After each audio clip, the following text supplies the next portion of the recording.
والدہ شائستہ بیگم اور چھوٹی بہن عالیہ کے ساتھ ساری رات جاگتا رہا۔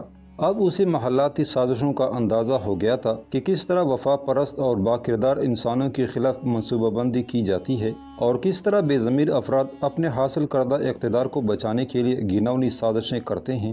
بہت غور و فکر کے بعد افریدی نے اپنی والدہ کے سامنے انکشاف کرتے ہوئے کہا، مادر گرامی، میں سمجھتا تھا کہ ملک کافور اس تلخ گفتگو کو فراموش کر دے گا جو اس کے اور میرے درمیان ہوئی تھی، مگر اب یقین ہو چلا ہے کہ وہ مجھے کسی بھی طرح معاف نہیں کرے گا۔ آپ چتوڑ جانے سے انکار کیوں نہیں کر دیتے؟ اچانک عالیہ درمیان میں بول اٹھی، میرے باپ کی معصوم نشانی، تمہیں معلوم نہیں کہ شاہوں کے قانون میں انکار کا کوئی لفظ موجود نہیں؟ علی عامر نے چھوٹی بہن کو سمجھاتے ہوئے کہا، یہ بڑے لوگ صرف اقرار سننے کے عادی ہوتے ہیں، اب اس میں کسی کی زندگی محفوظ رہے یا وہ جان سے گزر جائے۔ عالیہ اپنے بھائی سے مزید بحث کرنا چاہتی تھی کہ شائستہ بیگم نے اسے ہاتھ کے اشارے سے روک دیا اور دوبارہ افریدی سے مخاطب ہوئی، تم کس معافی کا ذکر کر رہے ہو؟ میں عرض کر رہا تھا کہ ملک کافور مجھے معاف نہیں کرے گا۔ افریدی اپنی والدہ کے سامنے بہت آہستہ لہجے میں بولتا تھا۔ کیسی معافی؟ شائستہ بیگم نے پریشان لہجے میں بیٹے سے سوال کیا۔ افریدی چند لمحوں تک کچھ سوچتا رہا، پھر اس نے اپنی چھوٹی بہن عالیہ کو حکم دیتے ہوئے کہا کہ وہ دوسرے کمرے میں چلی جائے۔ افریدی اپنی زندگی کا اس قدر خوفناک راز ایک معصوم بچی کے سامنے بیان کرنا نہیں چاہتا تھا۔ عالیہ جب اپنے چہرے پر شدید ناگواری کے تاثرات لیے ہوئے کمرے سے اٹھ کر چلی گئی تو علی عامر نے ملک کافور سے ہونے والی گفتگو کے بارے میں اپنی والدہ کو سب کچھ بتا دیا اور اس کے ساتھ ہی اپنی خواہش کا اظہار بھی کیا۔ میں کل یا پرسوں چتوڑ روانہ ہو رہا ہوں، کون جانے میرے پیچھے ملک کافور کا عیار ذہن کیا سوچتا ہے، اس لیے مناسب ہے کہ آپ کل صبح سویرے ہی ہانسی تشریف لے جائیں۔ ہانسی دہلی سے کوئی 60 میل دور ایک چھوٹا سا شہر یا قصبہ ہے، مگر تاریخی اعتبار سے اس مقام کو بڑی اہمیت حاصل ہے۔ ہانسی میں حضرت بابا فرید گنج شکر نے 12 سال قیام فرمایا تھا اور ایسی مبارک سرزمین پر چشتیہ سلسلے کے مشہور بزرگ حضرت شیخ جمال الدین ہانسوی کا مزار آج بھی اہل دل کے لیے مرکز نظر ہے۔ ہانسی جانے سے کیا ہوگا؟ شائستہ بیگم نے حیران ہو کر بیٹے سے پوچھا۔ وہاں ہمارے کچھ رشتہ دار موجود ہیں، کم سے کم اپنے لوگوں کے درمیان آپ کو تنہائی اور عدم تحفظ کا احساس تو نہیں ہوگا؟ شائستہ بیگم نے بڑے تحمل سے افریدی کی بات سنی اور پھر نہایت ٹھہرے ہوئے لہجے میں کہا، کیا تمہیں یہ اندیشے تو پریشان نہیں کر رہے ہیں کہ تمہاری غیر موجودگی میں ملک کافور ہمیں ستانے کی کوشش کرے گا؟ اندیشے نہیں مادر محترم، کچھ یقینی شکلیں میری آنکھوں کے سامنے ابھر رہی ہیں، اب میں کسی حال میں بھی اس پر اعتبار نہیں کر سکتا۔ علی عامر بہت زیادہ مضطرب نظر آنے لگا تھا۔ شائستہ بیگم نے بیٹے کو سمجھانا چاہا کہ انسانی مقدرات اٹل ہوتے ہیں، وہ مکان یا شہر کے تبدیل کرنے سے ٹالے نہیں جا سکتے، مگر افریدی اپنی اسی منطق پر اصرار کرتا رہا کہ جب کسی جگہ آگ بھڑک اٹھے تو انسان کو لازم ہے کہ وہاں سے ہٹ جائے، ورنہ شعلوں کی تپش اسے بھی متاثر کر دے گی۔ بالآخر ایک طویل بحث کے بعد شائستہ بیگم اس بات پر آمادہ ہو گئی کہ کل صبح وہ اپنی بیٹی عالیہ کے ہمراہ دہلی سے ہانسی روانہ ہو جائیں گی۔ والدہ کے اس فیصلے سے افریدی کی بے چینیوں میں کسی حد تک کمی آ گئی تھی۔ پھر جب سورج طلوع ہوا تو علی عامر نے اپنی ماں اور بہن کو رخصت کرتے ہوئے کہا، آپ دونوں میری چتوڑ روانگی کو ایک عام سفر سے تعبیر نہ کریں۔ میں جانتا ہوں کہ سلطان کے تیور بہت نازک ہیں، اگر چتوڑ سے کوئی مثبت جواب نہیں آیا تو پھر کچھ بھی ہو سکتا ہے، اگر بساط اقتدار پر جنگ کی ایک چنگاری بھی رقصاں نظر آئی تو پھر ایک بہت بڑا علاقہ خوفناک آگ کی لپیٹ میں آ جائے گا۔ نتیجتاً مجھے بھی اس وقت تک برسر پیکار رہنا پڑے گا جب تک آسمان سے کوئی فیصلہ نازل نہ ہو جائے، اس لیے میری واپسی میں تاخیر کا امکان بھی موجود ہے۔ میں تو صرف تیری ضد کی وجہ سے دہلی چھوڑ رہی ہوں، ورنہ گردش وقت کے لیے سارے فاصلے یکساں ہیں۔ آفات و مصائب کی نگاہ میں کیا دہلی اور کیا ہانسی، انسان کو ہر حال میں خدا کی رحمت پر نظر رکھنی چاہیے کہ وہی محافظ اعلیٰ ہے، باقی سہارے تو کاغذ کے سائبان ہیں جو ہوا کے ایک معمولی جھونکے سے گر جاتے ہیں۔ شائستہ بیگم نے اپنے بیٹے کو محبت آمیز لہجے میں نصیحت کرتے ہوئے کہا، تم صرف اپنی منزل کی طرف دیکھو کہ جہاں خدا نے تمہیں پہنچا دیا ہے وہ ایک مشکل مقام ہے، اسے بس ایک ہی صورت میں برقرار رکھا جا سکتا ہے کہ تم سلطان کے اعتماد پر پورے اترنے کی کوشش کرو۔ باقی وزیر و امیر کیا کہتے ہیں ان کے بارے میں سوچ کر اپنی ذہنی صلاحیتوں کو برباد نہ کرو۔ جاؤ فرزند جاؤ، خدا تمہارے حوالے سے تمہارے بزرگوں کی روایتوں کو زندہ رکھے۔ جانے والے چلے گئے اور فضاؤں میں بہت دیر تک شائستہ بیگم کے دعائیہ کلمات کی گونج سنائی دیتی رہی۔ والدہ اور بہن کو رخصت کرنے کے بعد آفریدی کسی حد تک مطمئن نظر آ رہا تھا، لیکن زہرہ جمال کے واقعے نے اس کے سینے میں بیک وقت کئی خشر اٹھا دیے تھے۔ دوسرے دن علی عامر افریدی علاء الدین خلجی کے دربار میں حاضر ہوا تو ہر شے معمول پر نظر آ رہی تھی، لیکن ملک کافور کا چہرہ خلاف معمول بہت زیادہ بوجھا بوجھا محسوس ہوتا تھا۔ جب بھی افریدی اسے غور سے دیکھنے کی کوشش کرتا تھا وہ فوراً ہی نگاہیں چرا لیا کرتا تھا۔ یا تو یہ ملک کافور کی مجرمانہ وحشت تھی یا پھر اسے اپنے منصوبے کی ناکامی کا صدمہ تھا، جس نے ملک کافور سے وہ اطمینان و غرور چھین لیا تھا جس کی بنیاد پر وہ دوسرے اہل دربار کو تمسخر آمیز نظروں سے دیکھتا تھا۔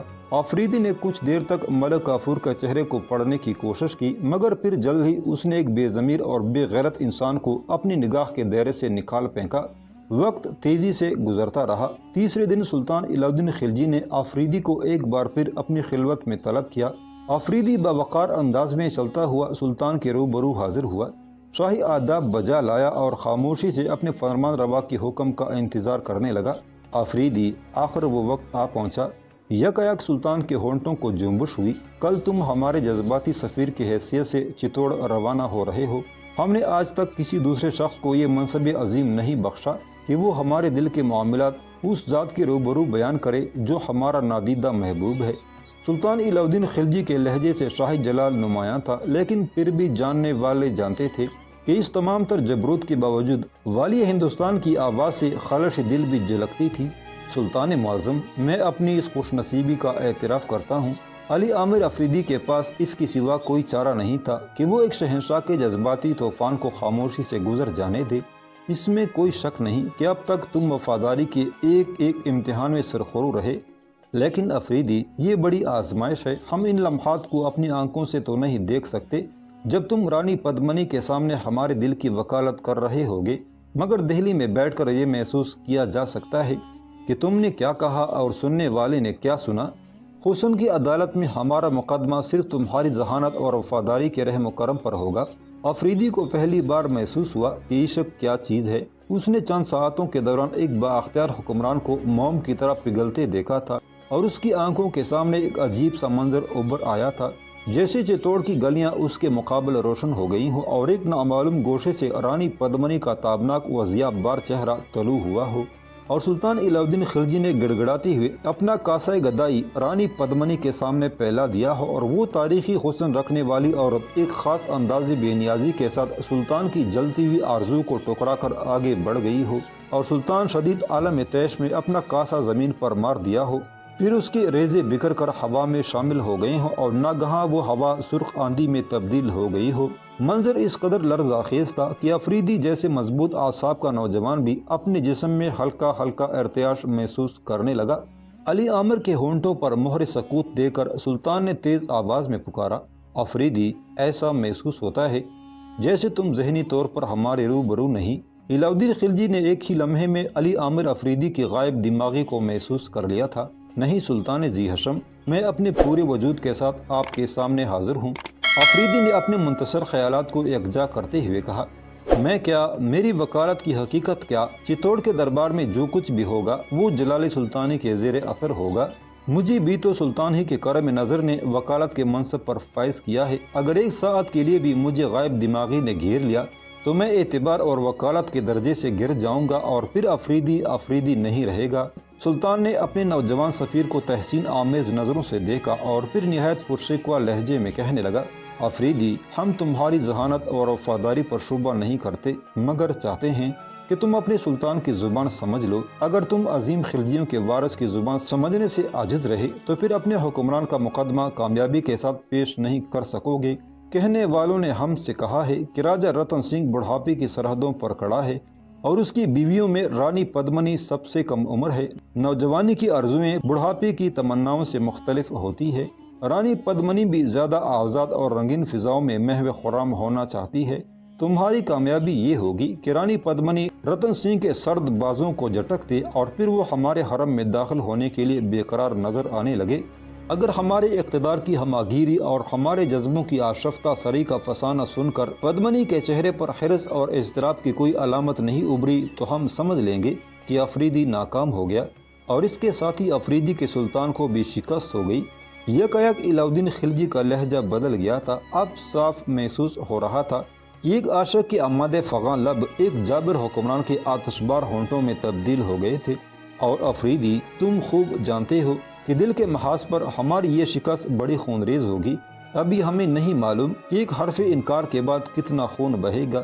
وقت سے پہلے ہم کچھ نہیں کہہ سکتے۔ اگر شکست کا دھندلا سا بھی امکان موجود ہو تو قتل و غارت کا صحیح اندازہ نہیں کیا جا سکتا۔ صرف پیشن گوئی کی جا سکتی ہے کہ موت کے دہانے کھل جائیں گے، سبزہ زار جل اٹھیں گے اور دریاؤں کا پانی سرخ ہو جائے گا۔ یہ کہہ کر سلطان علاؤدین خلجی نے ایک سر بمہر لفافہ علی عامر کی طرف بڑھایا۔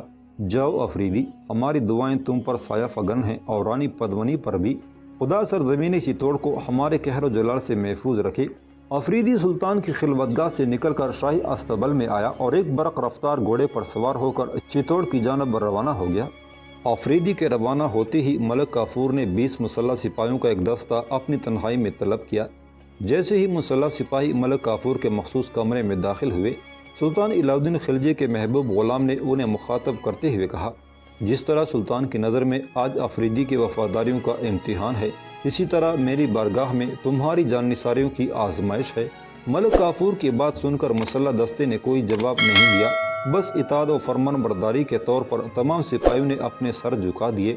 تم نہایت رازداری اور احتیاط کے ساتھ افریدی کا تعاقب کرو گے، پھر جب وہ چتوڑ کی سرحد کے قریب پہنچ جائے تو تم اچانک عقب سے اس پر حملہ کر دو گے، ایسا حملہ جو مکمل اور کارگر ہو۔ کسی عنوان بھی افریدی کو زندہ نہیں رہنا چاہیے۔ اگر وہ بچ گیا اور اس نے تم میں سے کسی کو پہچان لیا تو پھر تم لوگوں کے ساتھ تمہارے خاندان بھی زندہ دفن کر دیے جائیں گے۔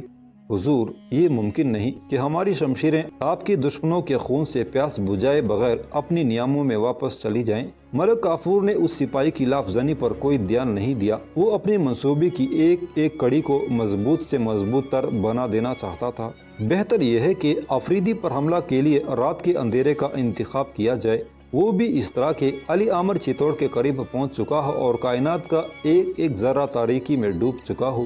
چتوڑ کی حدود کی قربت اور شب سیاہ میں اچانک حملے سے یہ بات ثابت ہو جائے گی کہ بے خبری کے عالم میں راجپوت سرحدی محافظوں نے افریدی کو قتل کر دیا۔ اتنا کہہ کر ملک کافور نے مسلح سپاہیوں کو باہر جانے کا اشارہ کیا۔ اس اشارے کا واضح مطلب تھا کہ وہ علی عامر کا تعاقب شروع کر دیں۔ سپاہیوں کے جاتے ہی ملک کافور کے چہرے پر سکون و اطمینان کی ایک تیز لہر دوڑ گئی۔ وہ خود کلامی کے انداز میں آہستہ آہستہ بول رہا تھا، افریدی کی سفارت ناکام ہوتی ہی سلطان اپنے ہوش و حواس کھو بیٹھیں گے اور پھر شاہی فوجیں چتوڑ کو اس طرح پامال کر ڈالیں گی کہ رانی پدمنی کے دل میں نفرتوں کا طوفان اٹھ کھڑا ہوگا اور پھر یہ طوفان میرے راستے کی ہر رکاوٹ کو بہا کر لے جائے گا۔ آج بہت دن بعد ملک کافور کو ایک عجیب سی آسودگی کا احساس ہوا تھا۔ ملک کافور بہت خوش تھا، مگر اس کی یہ خوشی ریت کی دیوار ثابت ہوئی۔ شاطر و عیار ذہن میں ایک خیال نے سر ابھارا اور پھر ملک کافور کی نظروں میں درباری رقاصہ زہرہ جمال کا سراپا گھوم گیا۔ اس کے منصوبے کے مطابق اب تک ہنگامہ برپا ہو جانا چاہیے تھا، مگر افریدی تو کسی الزام کے بغیر چتوڑ روانہ ہو چکا تھا۔ ملک کافور شدید عالم اضطراب میں اپنی نشست پر پہلو بدلنے لگا۔ پھر اس کا ذہن سلگ اٹھا۔ وہ یہ تو بھول ہی گیا تھا کہ اس نے افریدی کو چتوڑ جانے سے روکنے کے لیے زہرہ کے ذریعے سازش کا نیا جال بچھایا تھا۔ پھر اس جال کے پھندے کس نے کاٹ دیے اور نئے منصوبے پر عمل درآمد کیوں نہ ہو سکا؟ حالانکہ ملک کافور کے جاسوسوں نے اسے خبر دی تھی کہ رات کے اندھیرے میں زہرہ جمال علی عامر افریدی کے گھر تک گئی تھی اور کچھ دیر بعد اس کی واپسی بھی ہو گئی تھی، لیکن پھر وہ اپنا مقدمہ لے کر دربار میں کیوں نہیں آئی تھی؟ سلطان کے سامنے اس نے افریدی کے دامن کو داغدار کیوں نہیں کیا تھا؟ ایسے کئی سوالات تھے جو بیک وقت ملک کافور کے ذہن پر حملہ آور ہوئے تھے۔ کیا زہرہ جمال افریدی سے خوفزدہ ہو گئی اور پھر وہ منصوبے کو تکمیل تک پہنچائے بغیر اس کے مکان سے واپس چلی آئی؟ کیا وہ رقاصہ اس خوبصورت افغان زادے کے سامنے اپنا دل ہار بیٹھی؟ اور اگر ایسا ہو چکا ہے تو کہیں زہرہ نے دل کے ہاتھوں مجبور ہو کر افریدی کے سامنے یہ بھیانک راز فاش نہ کر دیا ہو؟ یہ خیال آتی ہی ملک کافور ایک لمحے کے لیے لرز اٹھا اور پھر اس نے گھبرا کر ادھر ادھر دیکھا، مگر تنہا کمرے میں اس کی وحشتوں کو دیکھنے والا کوئی نہیں تھا۔ شاید میں یہ بازی ہار چکا ہوں، ملک کافور نے اپنے آپ کو مخاطب کرتے ہوئے کہا۔ اگر ایسا ہوا ہوتا تو وہ ذلیل رقاصہ اب تک علی عامر پر تہمت لگا چکی ہوتی اور وہ افغان زادہ سلطان کے سفیر کے حیثیت سے چتوڑ جانے کے بجائے ذلت و رسوائی کا طوق پہن کر پس دیوار زندان جا چکا ہوتا۔ یقیناً رقاصہ نے خود میرے خلاف کوئی سازش کی ہے۔ یہ کہتے کہتے ملک کافور اپنی زرنگار کرسی سے اٹھ کھڑا ہوا۔ پھر دوسرے ہی لمحے اس نے ان عورتوں کو اپنے کمرے میں طلب کیا جو دولت و اقتدار کے آگے اپنے جان و تن ہار چکی تھیں، اور اب نہایت رقیق انداز میں ملک کافور کے اشاروں پر ناچ رہی تھی۔ کچھ دیر بعد ملک کافور کا کمرہ ان عورتوں سے بھر گیا تھا جو غیر اخلاقی خدمت پر مامور تھیں۔ شمیمہ، کیا وہ رقاصہ زہرہ جمال آج دربار میں حاضر ہوئی تھی؟ ملک کافور نے اس بوڑھی عورت کو مخاطب کرتے ہوئے کہا، جو دربار سے تعلق رکھنے والی تمام رقاصاؤں کی نگران تھی۔ نہیں حضور۔ شمیمہ ملک کافور کے سامنے اس طرح جھک گئی جیسے وہ ہندوستانی حکمران کو سجدہ کر رہا ہو۔ سرکار، اس کنیز نے سنا ہے کہ وہ کئی روز سے بیمار ہے، اس لیے اس نے دربار میں حاضر ہونے سے معذوری کا اظہار کیا ہے۔ بیمار؟ ملک کافور کی زبان سے یہ لفظ اس طرح ادا ہوا جیسے وہ اس لفظ کے مفہوم سے قطعاً نا آشنا ہو۔ پھر یکایک اس کے لہجے سے آگ برسنے لگی۔ میں نہیں جانتا کہ زہرہ کے جسم پر بیماری کس حد تک اثر انداز ہوئی ہے۔ اگر وہ نزع کے عالم میں بھی گرفتار ہو تو اسے میرے روبرو حاضر کرو۔ بڑا قہرناک حکم تھا۔ شمیمہ اور دوسری ارباب نشاط اپنی رفتار بھول گئی تھی۔ جب وہ ملک کافور کے کمرے سے برآمد ہوئی تو ان میں سے ہر ایک کے چہرے پر وہی زردی نمایاں تھی جسے موت کے رنگ سے تعبیر کیا جاتا ہے۔ شمیمہ اور دوسری عورتوں کو ملک کافور کے غصے کا سبب تو معلوم نہیں تھا، لیکن وہ اتنا اندازہ کر سکی تھی کہ ملک کافور کی بارگاہ سے رقاصہ زہرہ کا رزق بند ہو چکا ہے۔ پھر جب زہرہ جمال ملک کافور کے روبرو حاضر کی گئی تو اس کے چہرے پر دور دور تک بیماری کے آثار نظر نہیں آ رہے تھے۔ البتہ شاداب چہرہ اس گلاب کی طرح مرجھایا ہوا تھا جسے باد سرسر کا کوئی گرم جھونکا چھو کر گزر گیا ہو۔ زہرہ، تو نے بیماری کا یہ کیا ڈونگ رچا رکھا ہے؟ ملک کافور کی زہریلی آواز گونجی۔